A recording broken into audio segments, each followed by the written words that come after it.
ఔషధాలు, ప్రార్థనలు ఏదైనా ప్రయత్నించండి. నా తండ్రి మనల్ని అప్పుడే విడిచిపోకూడదు.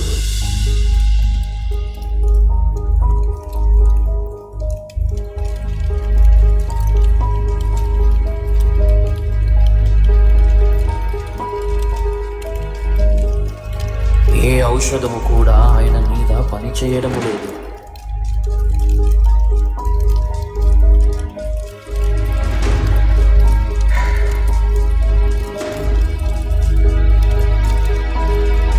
సొలొమోను, నా కుమారుడా, దగ్గరికి రా.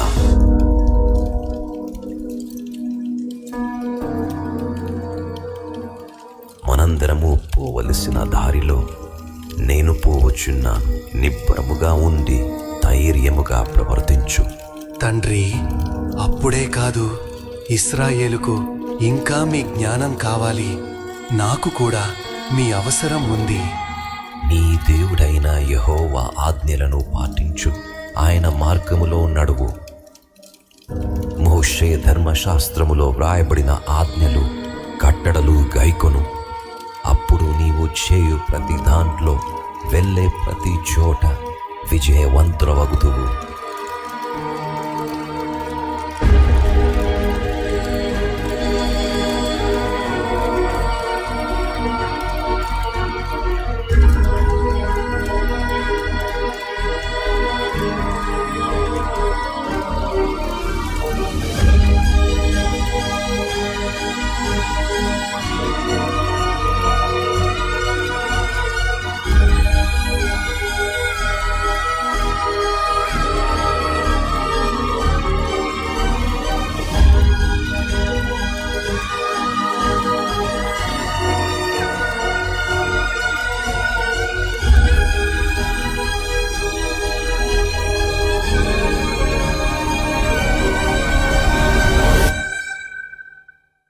దావీదు దేవుని చిత్త ప్రకారం తన తరానికి సేవ చేసి మరణించాడు.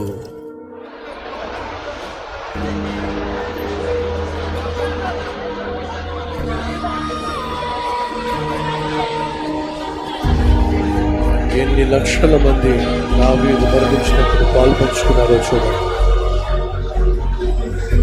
ఎంతమంది ఏడ్చారో.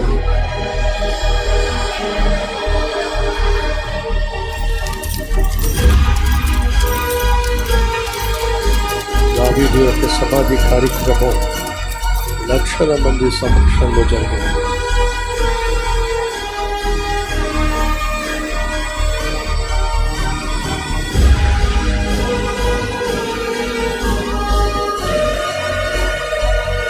ఆ రీతిగా దావీదు సమాధి చేయబడ్డాడు.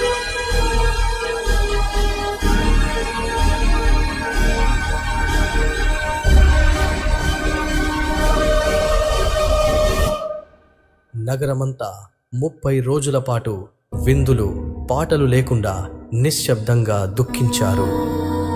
30 రోజులు సంతాప దినాన్ని పాటించారు.